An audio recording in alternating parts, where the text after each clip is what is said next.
Assalamualaikum warahmatullahi wabarakatuh. Perkenalkan, nama saya Tri Oktaviani dengan NIM 2314070085. Saya akan membacakan tafsiran surah Al-Fajr ayat 15-20 yang berbunyi, wa amma iza mabtalahu qadara alaihi rizqa fayaqulu rabbi ahnani kalla bal la tumrimunal malbatim wala tahattu ala ta'amil miskin wa ta'kuluna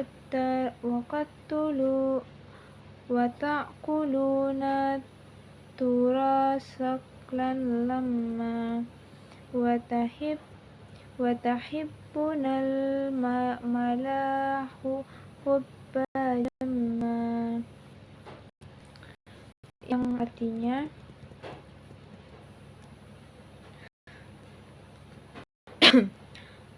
namun apabila Tuhan mengujimu lalu membatasi rezekimu, maka dia berkata, Tuhanku telah menghinaku, sesekali tidak, bahkan kamu tidak memuliakan anak yatim, dan kamu tidak saling mengajak memberi makan orang miskin. Sedangkan kamu memakan harta warisan dengan cara mencampur baurkan yang halal dan yang haram. Dan kamu mencintai harta dan kecintaan yang berlebihan. Adapun arti perkata dalam surat Al-Fajr ini, yang pertama itu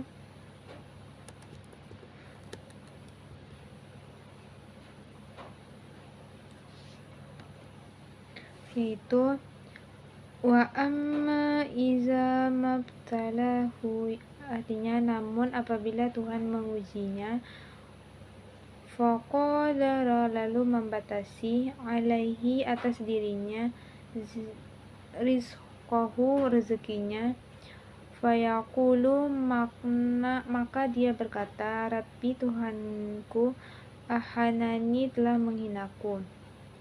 Kulla, sesekali tidak, bala tukrimu, bahkan kamu tidak memuliakan al-yatim, anak yatim, wala tahadduna, dan kamu tidak saling mengajak ala ta'amil miskin, untuk memberi makan orang miskin. Wa ta'kuluna, sedangkan kamu memakan ad-darasa, harta warisan, aklam lamma, dengan cara mencampur baurkan yang halal dan juga yang haram. Wadahibuna, dan kamu mencintai al-mala, harta, hubba, dengan kecintaan jamma, yang berlebihan. Adapun tafsiran ayat ini yaitu menjelaskan pada ayat 15 ini menyatakan bahwa Allah menguji manusia dengan kemuliaan dan berbagai nikmatnya seperti kekuasaan dan kekayaan. Orang-orang yang kafir akan durhaka, akan memandang hal itu sebagai tanda bahwa Allah menyayangi mereka. Pada ayat 16 sebaliknya, bila Allah menguji mereka dengan cara membatasi rezeki, mereka menyangka bahwa Allah telah membersihkan mereka. Pandangan itu tidak benar, karena Allah memberi siapa yang tidak disukainya. Allah menguji manusia, dan karena itulah menghendaki agar manusia itu selalu patuh kepadanya, baik dalam keadaan berkecukupan maupun kekurangan. Bila Allah memberi makan, manusia yang diberi harus bersyukur, dan bila tidak memberi, manusia harus bersabar.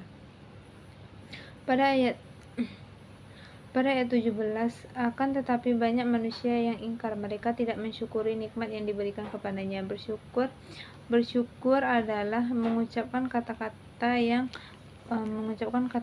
syukur dan menggunakan nikmat itu sesuai dengan ketentuan yang memberikannya. Salah satu ketentuannya adalah bahwa Yang diberi kelebihan rezeki harus memperhatikan mereka yang kekurangan. Di antara mereka adalah anak-anak yatim. Anak yatim perlu diasuh sampai mereka dewasa. Manusia yang ingkar dan tak mau bersyukur, tak mau memperhatikan pengasuh anak yatim itu. Pada ayat 18, di samping itu mereka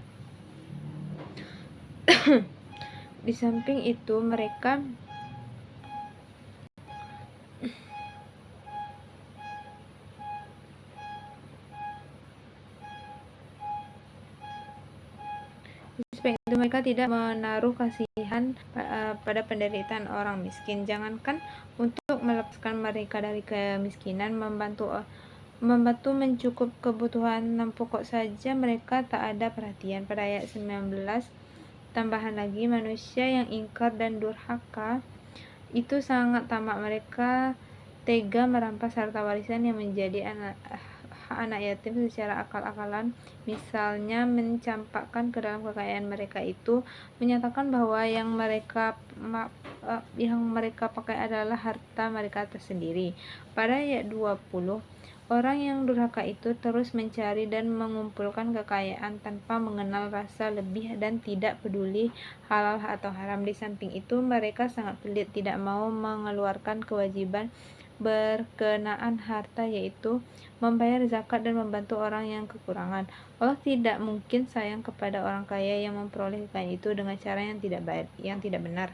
Juga kepada orang yang tidak mau membantu orang lain. Mereka jangan mengira bahwa mereka memperoleh kekayaan itu sebagai tanda bahwa Allah menyayangi mereka. Sebaliknya, Allah sesungguhnya membenci mereka. Tidak mustahil mereka akan dijatuhi azab seperti yang telah ditimpakannya kepada umat-umat terdahulu.